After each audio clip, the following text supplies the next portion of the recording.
Billionaire CEO searches for his lost love for 10 years, you won't believe what happened when he found her. He was worth $8 billion. She was the girl next door who vanished without a trace. For 10 years, he never stopped searching. And when he finally found her, his family told him to walk away. But some love stories refuse to die. If you love epic romance stories that will restore your faith in true love, hit that subscribe button right now and turn on notifications. Trust me, you won't want to miss what happens next. Now, let's dive into this incredible journey. The story begins on a crisp autumn morning in Chicago's Gold Coast neighborhood, where 32-year-old Paul Ashford stood on the balcony of his penthouse, surveying the city that had made him one of the youngest billionaire CEOs in America. His tech company, Ashford Innovations, had revolutionized cloud computing, and the world knew him as a genius, a visionary, a man who had everything.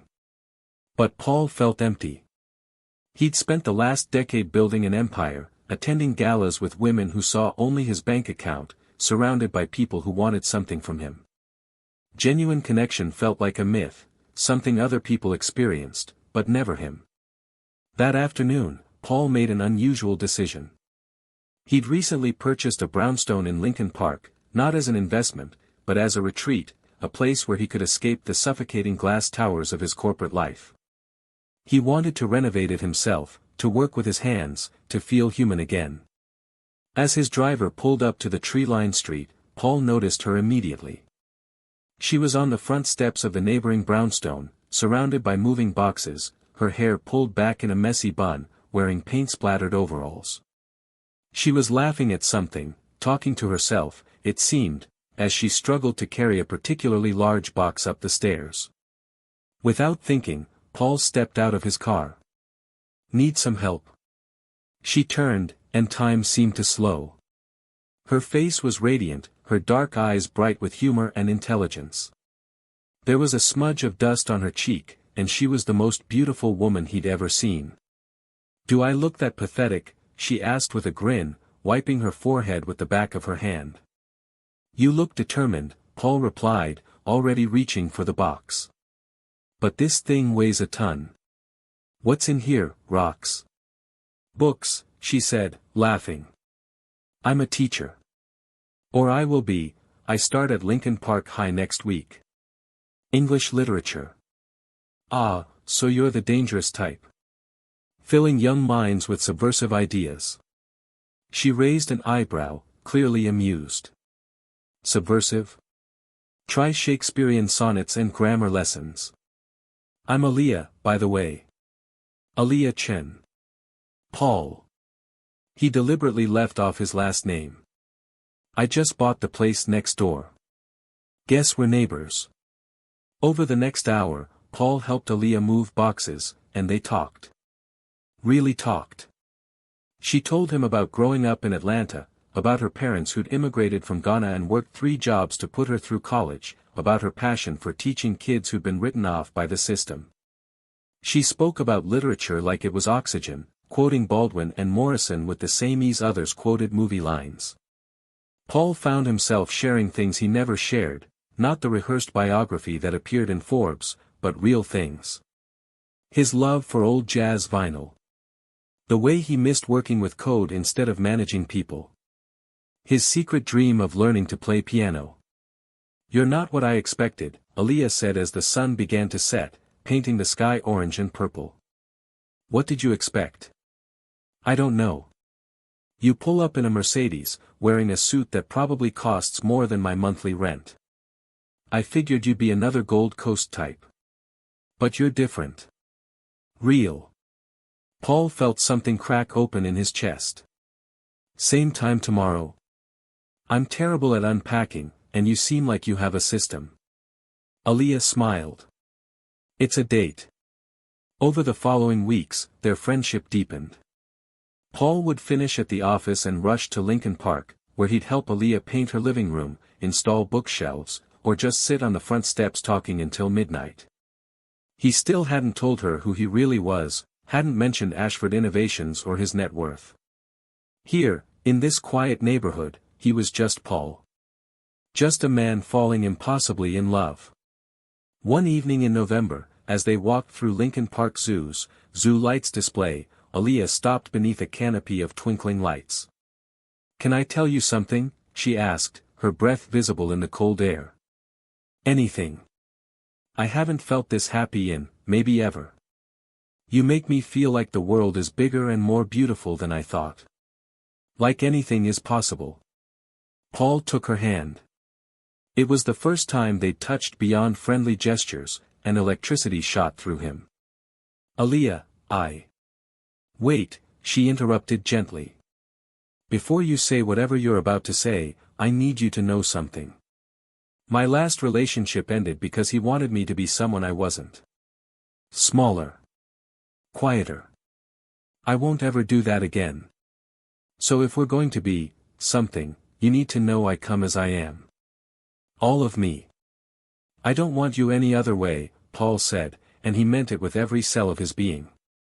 "Aaliyah, from the moment I saw you struggling with that ridiculous box of books, I knew my life had changed. I've spent 10 years building a company, making money, chasing success.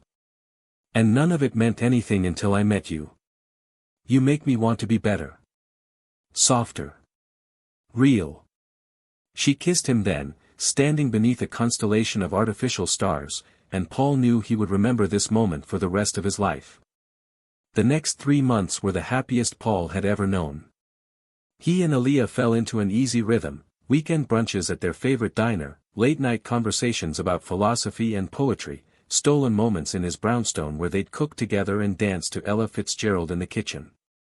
She met his sister, Claire, who immediately adored her.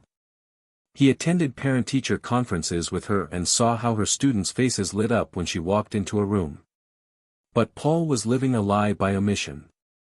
Every day, he meant to tell Aaliyah the truth about who he was. But every day, he chickened out. What if it changed things? What if she looked at him differently, saw dollar signs instead of the man she'd fallen in love with? In February, his worst fears materialized. Aaliyah was at his brownstone, reading on the couch, when his phone buzzed with an alert. She glanced at the screen and froze. "Paul, why is Forbes sending you notifications about yourself?" His stomach dropped. The article headline read, "Paul Ashford's net worth hits $8.2 billion as Ashford Innovation stock soars." "Aaliyah, I can explain." She stood up slowly, her face unreadable. "You're that Paul Ashford? The tech billionaire?"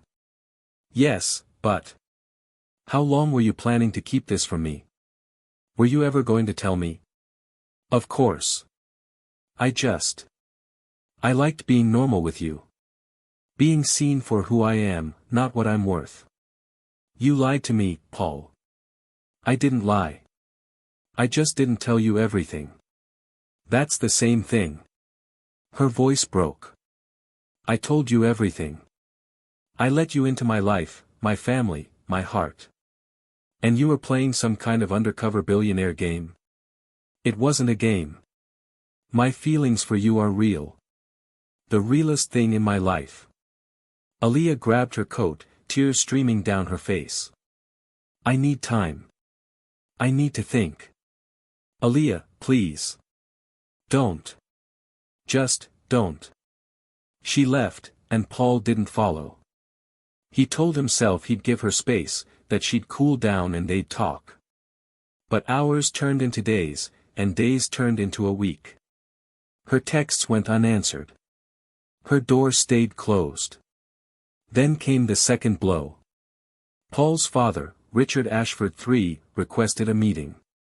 They sat in his father's oak-paneled study, where Paul had received lectures his entire life.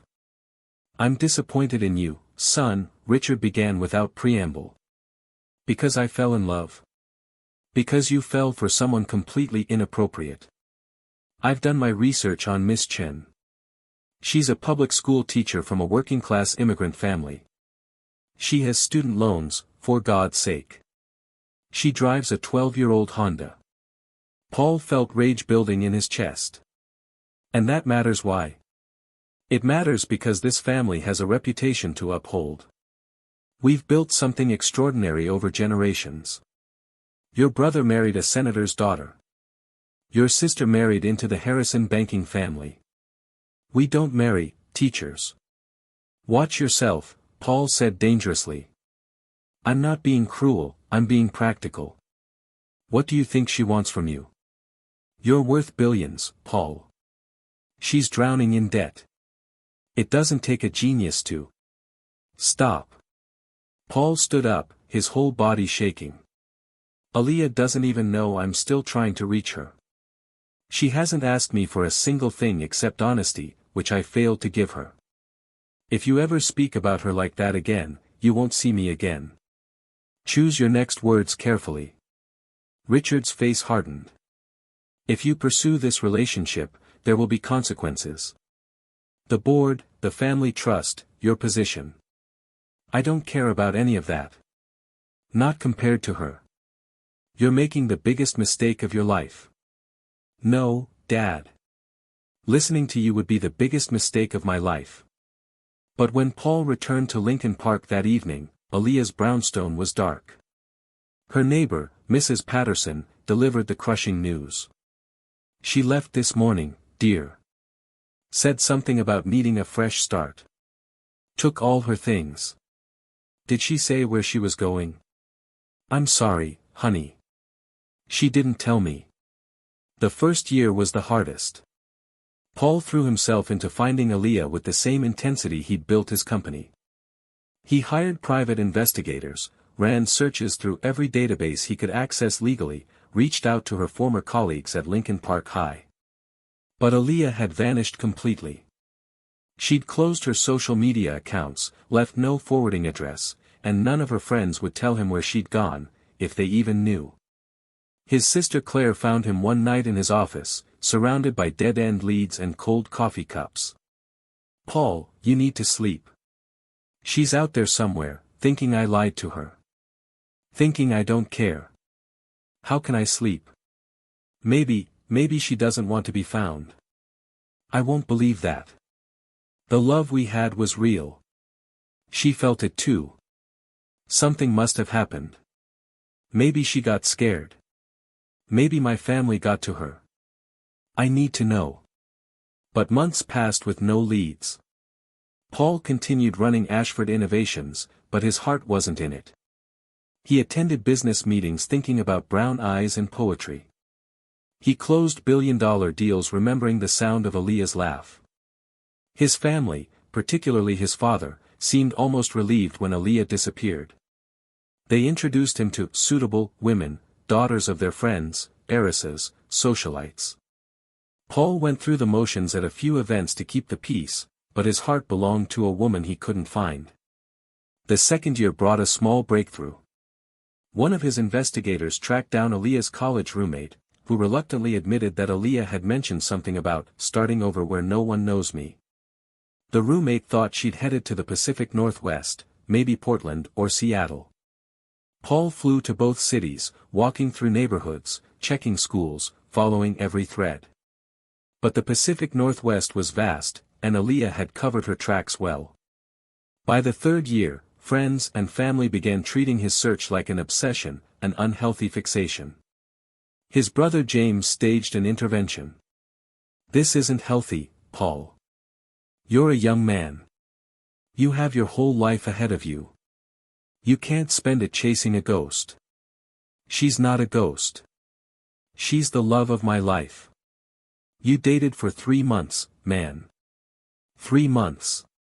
And you've spent 3 years looking for her. You need to let go. But Paul couldn't let go. Because late at night, when he closed his eyes, he still saw her smile. He still heard her voice reading Langston Hughes on lazy Sunday mornings. He still felt the way his soul had recognized hers, the bone-deep certainty that she was his person. The years continued to pass. Year 4, Year 5, Year 6. Paul expanded his company into new territories, made more money than he could spend in 10 lifetimes, and remained alone. He dated occasionally, always honest about his past, but nothing felt right. Every woman was measured against Aaliyah and came up short. His only solace came from a promise he made to himself: he would honor what Aaliyah had taught him about privilege and responsibility. He established the Ashford Foundation, funding education initiatives in underserved communities, providing scholarships for first-generation college students, building libraries in schools that couldn't afford books. If he couldn't have Aaliyah, he could at least continue her work of making the world better.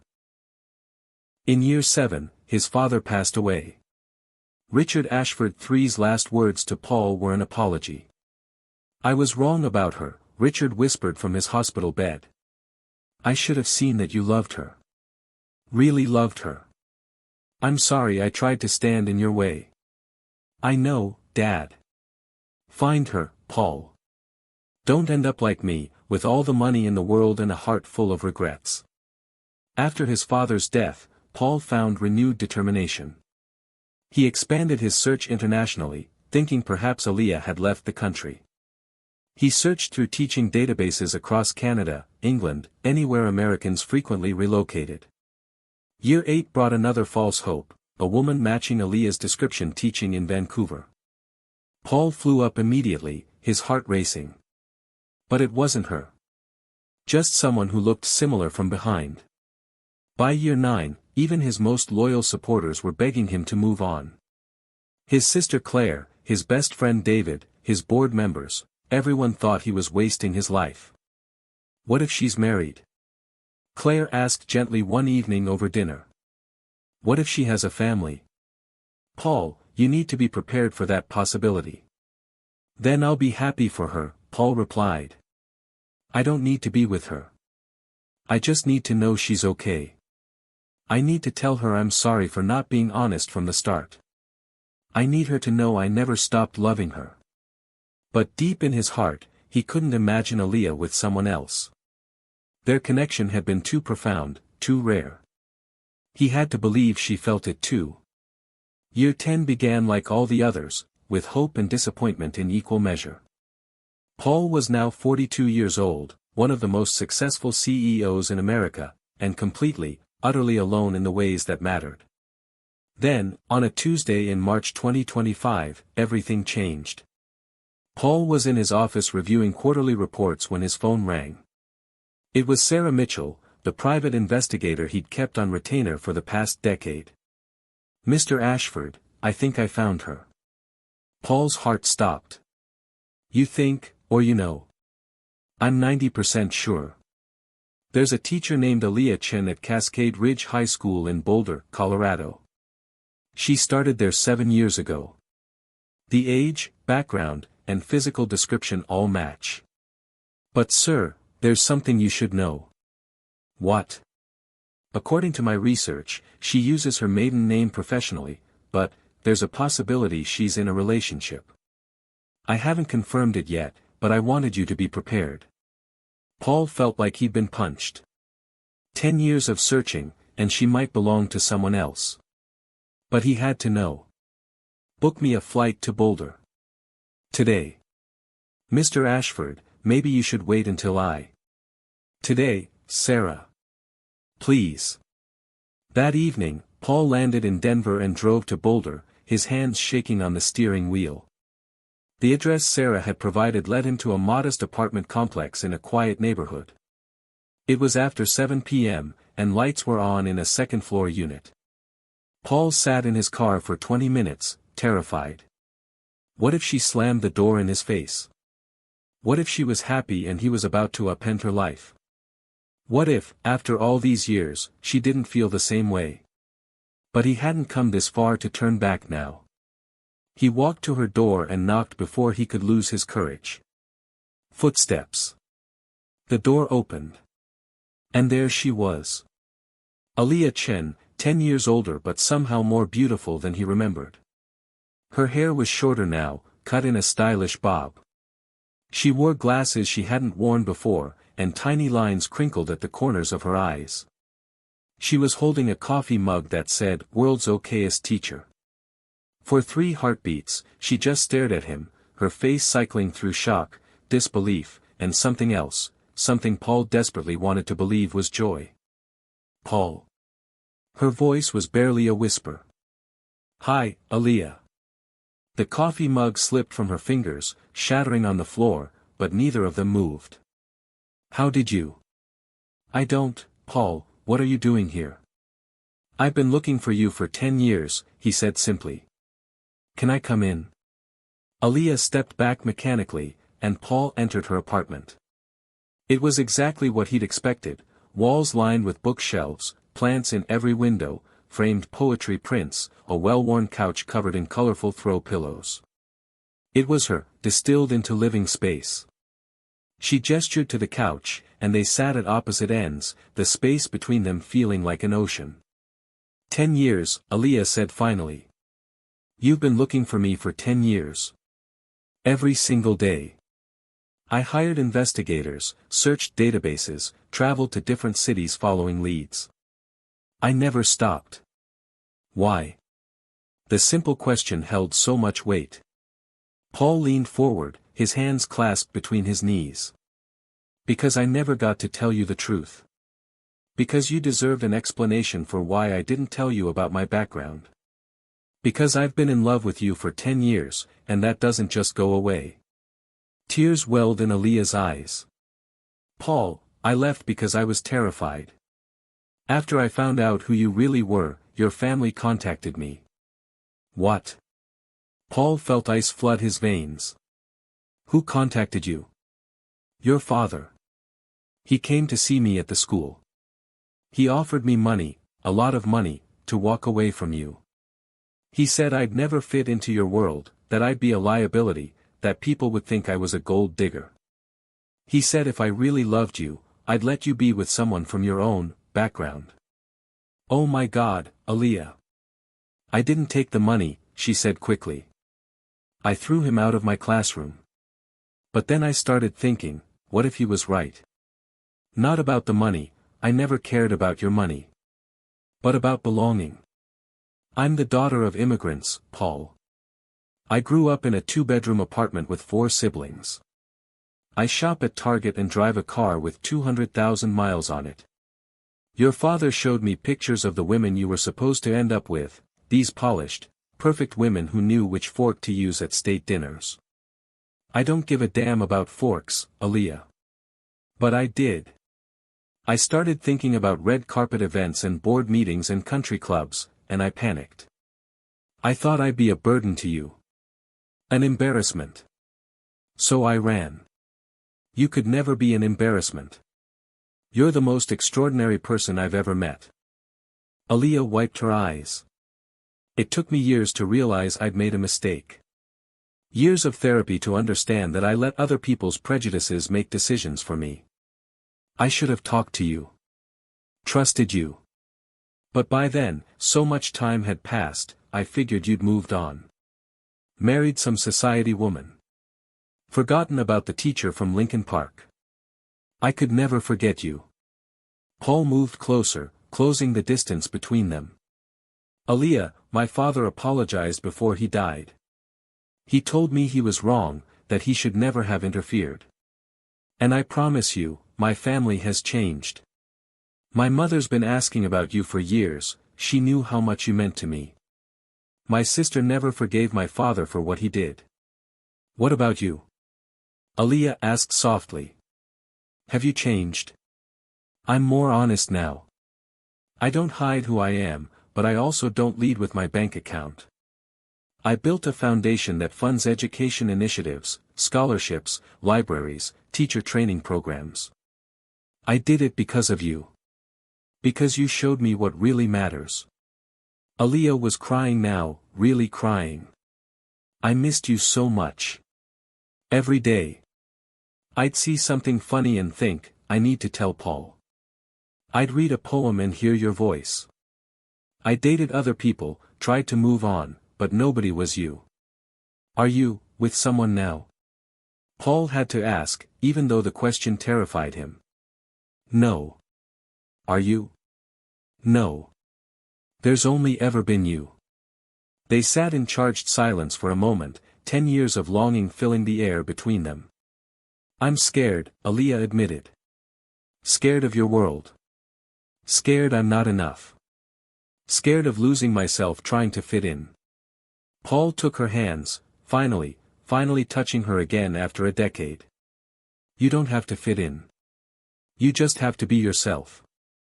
And my world? It's not that impressive, Aaliyah. It's a lot of boring meetings and people who care more about status than substance. You, teaching kids, making them love literature, changing lives one student at a time, that's impressive. You're the extraordinary one. I'm just a guy who got lucky with code. You're not just anything, Paul. And neither are you. Listen, I don't expect you to jump back into this. We've both changed. We need to relearn each other. But can we try? Can we see if what we had is still there? Aaliyah looked at their intertwined hands, then back at his face, the face she'd seen in her dreams for 10 years. It never left, Paul. I never stopped loving you. That's what scared me most. Then let's not waste any more time. He leaned in slowly, giving her every opportunity to pull away. But she didn't. She met him halfway, and when their lips touched, it was like coming home after the longest journey. The kiss was soft at first, tentative, tasting of tears and coffee and lost time. Then it deepened, and Aaliyah wrapped her arms around his neck, and Paul pulled her close, and 10 years of longing poured into that single moment. When they finally broke apart, both breathless, Aaliyah laughed through her tears. I can't believe you're really here. That you found me. I told you, I never stopped looking. What happens now? Now we take it one day at a time. I'll stay in Boulder as long as you'll have me. We'll talk, really talk. I want to know everything about the last 10 years. I want to meet your friends, see where you teach, understand your life here. And then, if you're willing, I'd like you to consider coming back to Chicago with me. Not to my world, to our world. We'll build it together, on our terms. I'll be at every school event, every parent-teacher conference. We'll read poetry on Sunday mornings and dance in the kitchen. Just like before, but better. Honest. Aaliyah smiled, really smiled, for the first time since he'd arrived. You know, I always told my students that the best love stories are the ones where people fight for each other. Where they don't give up when things get hard. Is this a good love story? It's the best one I know. Over the next 3 weeks, Paul stayed in Boulder. He checked into a hotel but spent most of his time at Aaliyah's apartment or walking through the city with her, learning who she'd become. She'd kept teaching, had written a curriculum for AP literature that was now used in schools across Colorado, had a tight group of teacher friends who became her family. She'd started running and had completed 2 marathons. She volunteered at a literacy nonprofit on weekends. Paul met her friends, who regarded him with suspicion until they saw how he looked at Aaliyah, like she'd hung the moon and stars. He attended one of her classes, sitting in the back and watching her bring The Great Gatsby to life for a room full of skeptical teenagers. He met her principal, who told him Aaliyah was the best teacher in the school. She changed my life, one student named Jamal told Paul after class. I was failing everything, about to drop out. Ms. Chen kept me after school, found books she knew I'd like, and believed in me when nobody else did. Now I'm applying to colleges. Paul felt his heart swell with pride and love. This was who Aaliyah was, not someone who needed to fit into his world, but someone who made the world better by being in it. They talked for hours about what had happened during their separation. Aaliyah told him about the depression she'd fought through, the therapy that helped her understand her worth, the years of wondering if she'd made the biggest mistake of her life. Paul told her about the foundation, about how he'd restructured his priorities, about the hole in his life that nothing could fill. I was so angry at first, Aaliyah admitted one evening as they cooked dinner together, something simple, pasta and salad, worlds away from the catered meals of Paul's usual life. I felt betrayed. But then I realized I'd betrayed myself by running. I let fear and other people's voices make my decisions. We both made mistakes, Paul said, stirring the sauce. I should have been honest from day one. I should have introduced you to my family on my terms, prepared you for the scrutiny. I was a coward. You were scared of losing what we had. I understand that now. Promise me something. Paul turned to face her. Promise me we'll always be honest with each other. Even when it's hard. Especially when it's hard. I promise. And I promise I won't run again. Whatever challenges we face them together. At the end of 3 weeks, Aaliyah made her decision. She'd finished the school year in Boulder, her students deserved that, but then she'd move back to Chicago. She'd already reached out to Lincoln Park High, and they were eager to have her back. Are you sure? Paul asked, wanting to be certain. You've built a life here. I've built a life, yes. But you're my home, Paul. You always were. I'll miss Boulder, but Chicago is where our story began. It's where it should continue. Our brownstones are still there, Paul said with a smile. I never sold mine. Kept hoping you'd come back someday. That's incredibly impractical. That's love. Before leaving Boulder, Paul met with his board virtually to make an announcement. He was stepping back from day-to-day operations to spend more time on the foundation and, he admitted to the surprised faces on the screen, to prioritize his personal life. For 10 years, I poured everything into this company, he told them. And Ashford Innovations thrived. But I lost something more important. I lost the woman I love. I'm not making that mistake again. David will take over as CEO. I'll remain as chairman, but my life needs balance. There were objections, concerns about shareholders, questions about his commitment. But Paul stood firm. He'd built something extraordinary, but he wouldn't sacrifice his humanity to maintain it. In June, Aaliyah returned to Chicago. Paul had prepared meticulously, he'd had her brownstone cleaned and updated, filled the refrigerator with her favorite foods, placed fresh flowers in every room. When she walked through the door for the first time in 10 years, she burst into tears. It's exactly the same. Like I never left. You never left my heart, Paul said simply. This was always yours. They spent the summer rebuilding their relationship in the neighborhood where it began. They went to the same diner for breakfast, walked through the zoo at night under the lights, hosted dinner parties where Aaliyah's teacher friends met Paul's business associates and found common ground over good wine and better conversation. But Paul knew they couldn't hide forever. Eventually, they'd have to face his family, his social circle, the inevitable media attention. He wanted to protect Aaliyah from all of it, but she was wiser. We can't control how people react, she told him. We can only control how we respond. And I refuse to hide like we're doing something wrong. I love you. You love me. That's all that matters. The first test came when Paul invited his mother, Margaret, and his siblings to meet Aaliyah officially. The dinner was at Paul's penthouse, neutral territory, he thought, though Aaliyah preferred the intimacy of the brownstones. Margaret Ashford arrived first, an elegant woman in her late 60s with silver hair and kind eyes. She took one look at Aaliyah and pulled her into an embrace.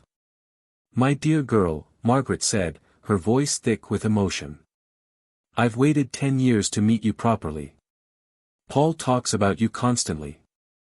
You're all he talks about, really. That's not true, Mom, Paul protested. It absolutely is. Last week he spent 20 minutes telling me about a lesson plan you're developing. The week before, it was a poem you shared. Aaliyah this, Aaliyah that. It's adorable and slightly exhausting. Aaliyah laughed, immediately at ease. It's wonderful to meet you, Mrs. Ashford. Please, call me Margaret. We're family. Paul's sister Claire arrived next with her husband, Thomas. Claire hugged Aaliyah like a long-lost friend. Thank God you're back. He's been absolutely insufferable without you. I have not, Paul said. You spent a birthday staring at old photos of Lincoln Park and sighing dramatically. That's the definition of insufferable. Even James, Paul's brother, who'd been skeptical, warmed to Aaliyah immediately. She asked intelligent questions about his work in sustainable energy, shared her perspective on education funding, and argued passionately about the importance of arts programs in schools. By the end of the evening, James pulled Paul aside. "Don't screw this up again," he said. "She's incredible. If you let her go a second time, I'll personally kick your ass." "Not planning on it," Paul replied with a grin. But not everyone was welcoming. At a charity gala Paul had to attend in August, Aaliyah got her first taste of the social scrutiny she'd feared. They arrived together, and Paul immediately noticed the stares, the whispers behind hands, and the obvious assessment happening across the ballroom. "They're looking at us," Aaliyah murmured, her hand tightening on Paul's arm. "Let them look. You're the most beautiful woman here." An older woman named Victoria Pemberton, a fixture of Chicago society and friend of Paul's late father, approached with a smile that didn't reach her eyes. "Paul, darling. And this must be your friend." "My girlfriend, Aaliyah Chen." "Amara, this is Victoria Pemberton." "How nice," Victoria said, her tone suggesting it was anything but. "And what do you do, dear?" "I'm a high school English teacher." "How quaint. I suppose someone has to teach the children. Though I can't imagine what you and Paul could possibly have in common." She turned to Paul. "I saw Alexandra Worthington earlier. She was asking about you. You remember Alexandra, Senator Worthington's daughter? You two were such a handsome couple at the symphony ball." "We went on one date, Victoria. 5 years ago. Well, she's unattached again. Divorced, but from excellent stock. Much more suitable than." "Victoria," Paul said, his voice dropping to a dangerous level. "I'm going to stop you right there. Aaliyah is not quaint. She's brilliant, compassionate, and accomplished. She changes lives every single day, which is more than I can say for most people in this room. And she's perfect for me. If you can't be respectful, we have nothing more to discuss." Victoria's face reddened. "I was simply—" "Good evening, Victoria." Paul led Aaliyah away, his jaw clenched. "I'm sorry. Some people are stuck in the past." "It's okay," Aaliyah said, though her eyes were bright with unshed tears. "I expected some of this. It's not okay. You deserve better. I have better. I have you." Throughout the evening, there were more incidents, barely concealed racism disguised as concern, classist comments about education being a lesser profession, pointed questions about how they'd met. But there were also pleasant surprises. Several people approached Aaliyah to thank her. One man's daughter had been her student in Boulder, another woman's nephew had benefited from the Ashford Foundation scholarship program. "You're Paul Ashford's foundation?" the woman asked excitedly. "It changed my nephew's life. He's at Northwestern now, first in our family to go to college."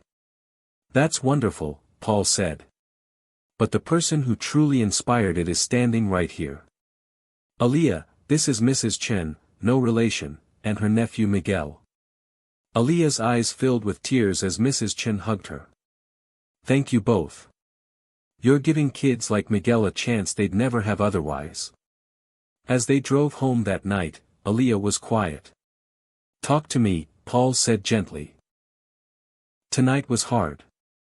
Harder than I expected. But it was also empowering.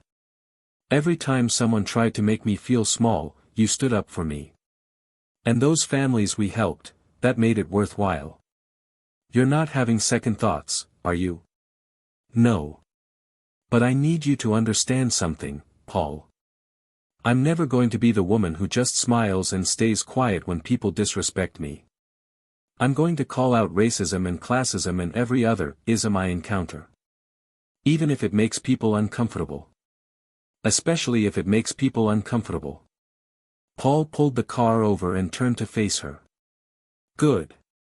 Because I fell in love with a woman who speaks truth to power. Who fights for what's right. who refuses to be diminished. I don't want you to change for anyone, including me.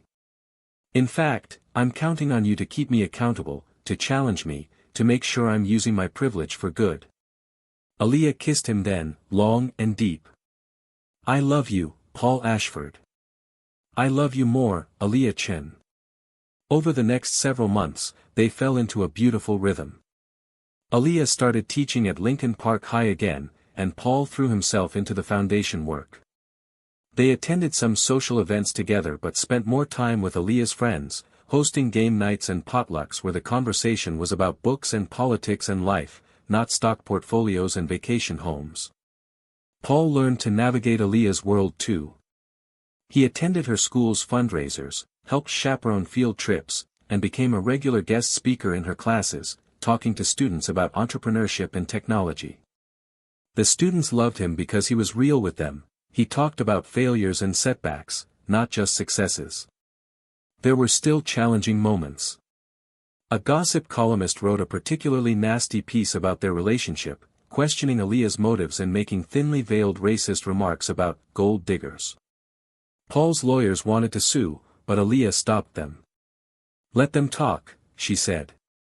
We know the truth. Everyone who matters knows the truth. I won't give them power by acknowledging them.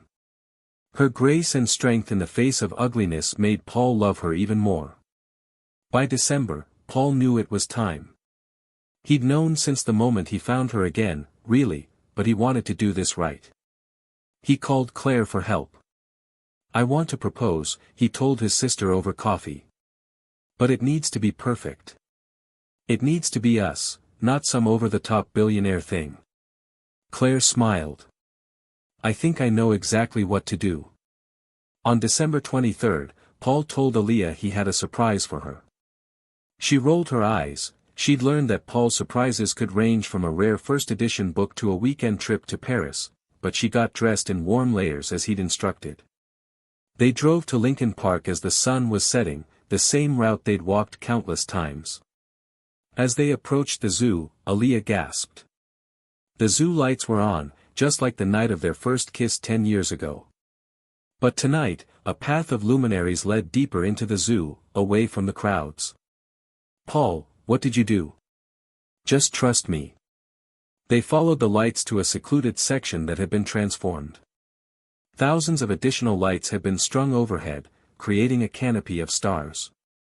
In the center was a small gazebo, decorated with flowers, not expensive roses, but sunflowers and daisies, Aaliyah's favorites because she said they were happy flowers.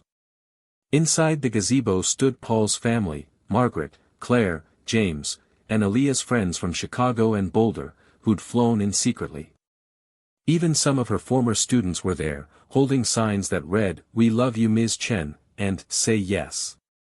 Aaliyah's hand flew to her mouth. Oh my God.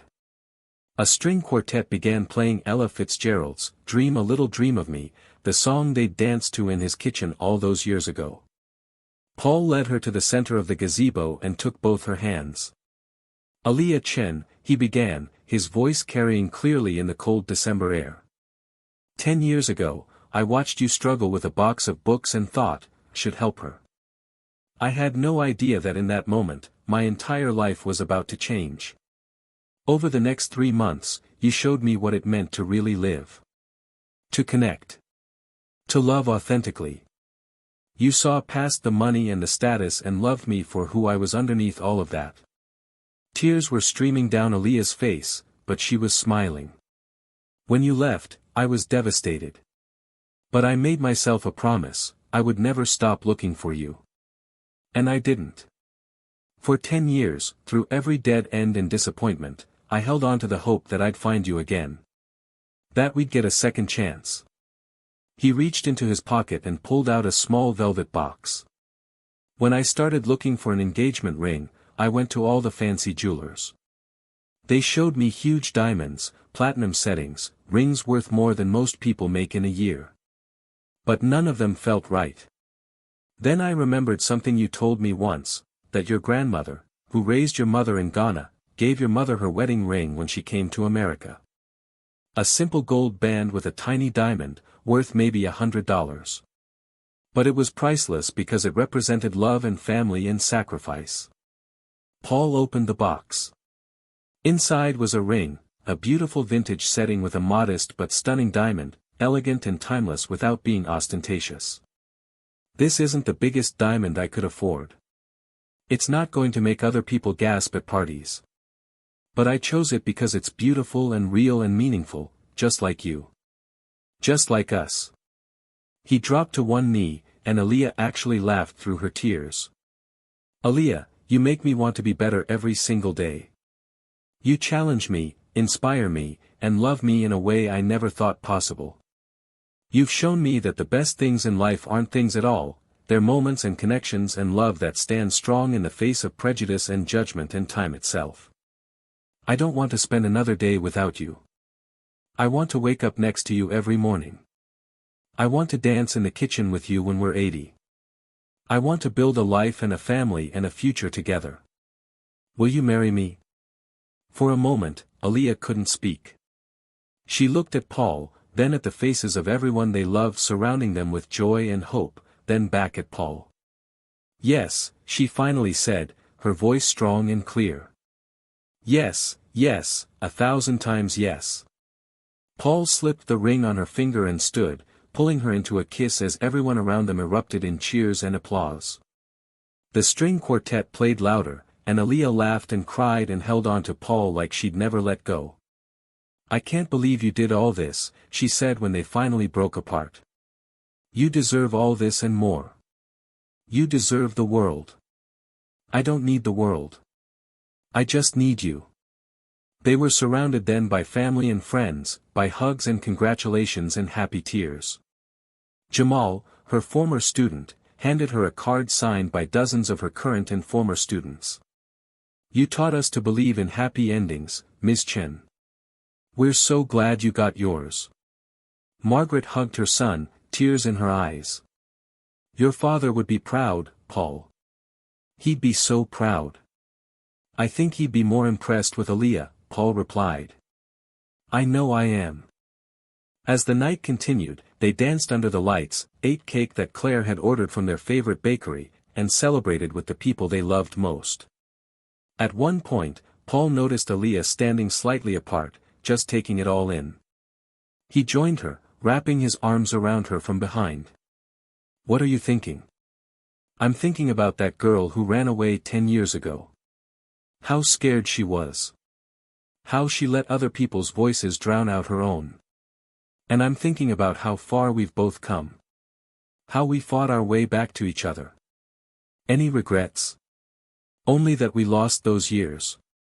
But maybe we needed them.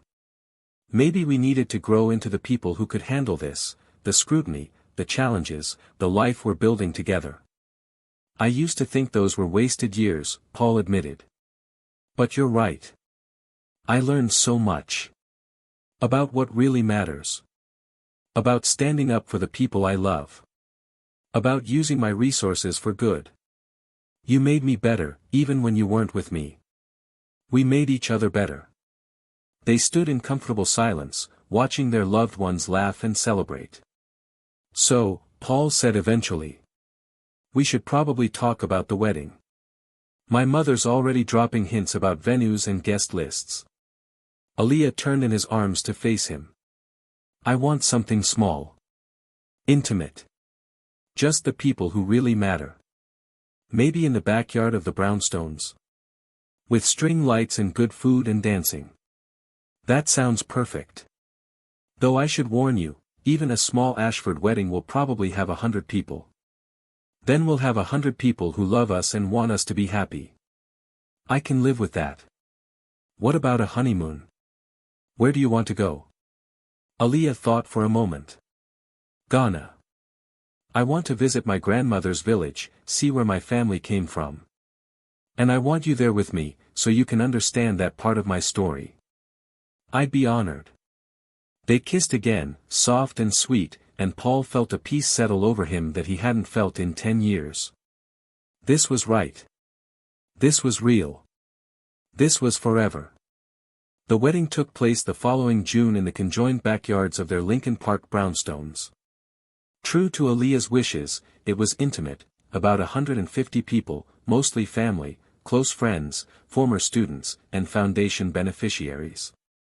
Aaliyah wore a stunning but simple white dress, no designer label, just beautiful. Paul wore a classic black tuxedo. They wrote their own vows, promising honesty, partnership, and love that would weather any storm. "I promise to always see you," Paul vowed. "Not your job, not your background, not anyone else's opinion of you, just you. The brilliant, fierce, compassionate woman who changed my life. I promise to trust you," Aaliyah vowed in return. "And to trust us. To never run from challenges but to face them with you by my side. To build a life that honors both where we came from and where we're going." There wasn't a dry eye in the crowd. They honeymooned in Ghana, where Aaliyah's extended family welcomed Paul with open arms. They visited her grandmother's village, learned family recipes, and heard stories about Aaliyah's ancestors. Paul fell even deeper in love watching Aaliyah reconnect with her roots, seeing the joy on her face as she translated between English and Twi, laughing with cousins she'd never met. Back in Chicago, they settled into married life. They kept both brownstones, one for living, one for Paul's home office and Aaliyah's personal library. They hosted regular dinners for a mix of their friends, creating a community that spanned social and economic backgrounds. Aaliyah continued teaching, though she now also served on the Ashford Foundation Board, helping direct education initiatives. Paul cut his work hours in half, spending more time on foundation work and, increasingly, as Mr. Chen at school events, where students had taken to calling him Ms. Chen's billionaire husband who helps with the bake sales. They faced continued scrutiny from some quarters. But they'd developed a thick skin and a strong support system. When gossip columnists wrote nasty things, they laughed it off. When old money families snubbed them at events, they left early and got pizza instead. When people questioned whether their marriage would last, they proved them wrong every single day. One evening, a year after their wedding, they sat on their front steps watching the sunset, just like they had all those years ago when they first fell in love. "Happy?" Paul asked, his arm around Aaliyah's shoulders. Deliriously. "You. I didn't think it was possible to be this happy. To have a partner who challenges me and supports me and makes me laugh every day. Even when I drag you to school plays and parent-teacher conferences. Especially then. I never knew I wanted that life until you showed it to me." Aaliyah rested her head on his shoulder. "You know what I realized? True love isn't about not having problems. It's about choosing to work through problems together. It's about seeing someone fully, flaws and all, and saying, yes, you're my person. You're definitely my person. And you're mine. Even if you still can't make decent coffee." Paul laughed. "That's what we have the expensive espresso machine for." They sat in comfortable silence as the sky turned orange and purple, their hands intertwined, their hearts full. Against all odds, against family prejudice, against a decade of separation, against societal judgment, their love had not only survived but thrived. They'd found their way back to each other, and nothing would ever tear them apart again. Paul Ashford, Billionaire CEO, had spent 10 years searching for the love of his life. And Aaliyah Chen, the teacher who'd run away scared, had spent 10 years finding her way home. In the end, love had won. It always does, when it's real. Thank you so much for watching this incredible journey of Paul and Aaliyah. If this story touched your heart, please give it a thumbs up and share it with someone who believes in true love. Don't forget to subscribe and hit that notification bell for more amazing love stories that prove true love is worth fighting for. What did you think of their story? Drop your thoughts in the comments below, I read every single one. Until next time, keep believing in love.